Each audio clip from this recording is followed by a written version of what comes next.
I've seen a few posts now about people with the discussion of their centipedes escaping and people that are worried about their centipedes escaping from enclosures. So I thought I'd show my enclosure that I've got. I got it from Home Depot. It was about 25 bucks. It's a storage container, but it's a waterproof storage container, so it's got a rubber like ring that goes all along the lid, so it forms an airtight seal, so there's no space for the centipede to squeeze through. And it's got these locking clips on all sides. Matter of fact, two of the sides got four clips on it, so it's extra secure. I can't even lift it with all my strength. I can't get that lid to even move. So if you're worried about your centipede squeezing through the gap, get one that's got that blue or whatever color it comes in rubber seal or rubber ring. Helps keep it from squeezing through the space between the lid and the enclosure. Um, I like to keep my substrate fairly deep so it's got some room to burrow. With that being said, keeping the substrate deep, I decided to go for the next size up container. So I got this one because it's twice as tall as my centipede is long.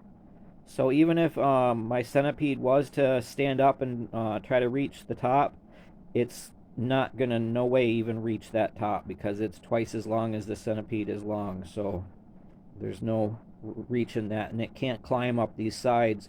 I put my air vents towards the top.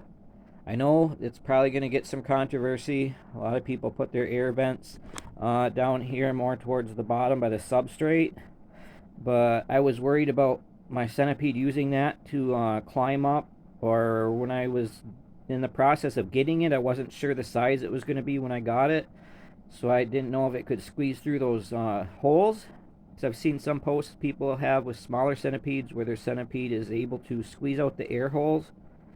So I decided to put mine up towards the top, also to prevent the possibility of it chewing a hole that I started and creating it bigger and making it easier for it to get out once it's chewed through the hole. Because I've heard a few horror stories of that happening to people. So I put the air vents at the top, and I added a whole bunch at the top up here. And I've got it's pretty much a USB fan. There's two of them.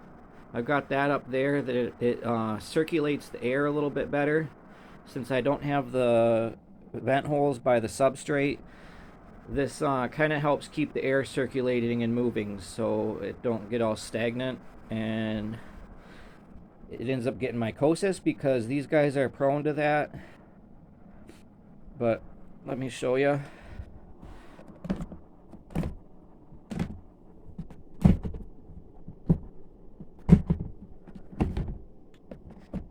What I love about it being this tall is I can comfortably take that lid off without the fear of it coming out at me and having to really pay attention too much on where it's at.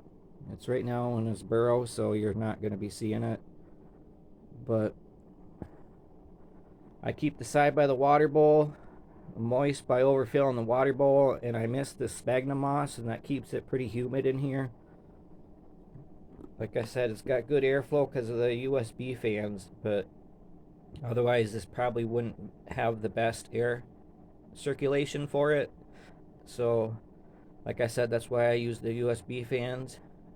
I know some people discourage from top ventilation and using fans on the top, so that's why I made sure it wasn't a really strong fan that would create too much airflow to bother the centipede. This is just enough airflow that it keeps it moving, but not to startle a centipede or make it feel like there's something inside its enclosure. But as you can see, the rubber ring I'm talking about,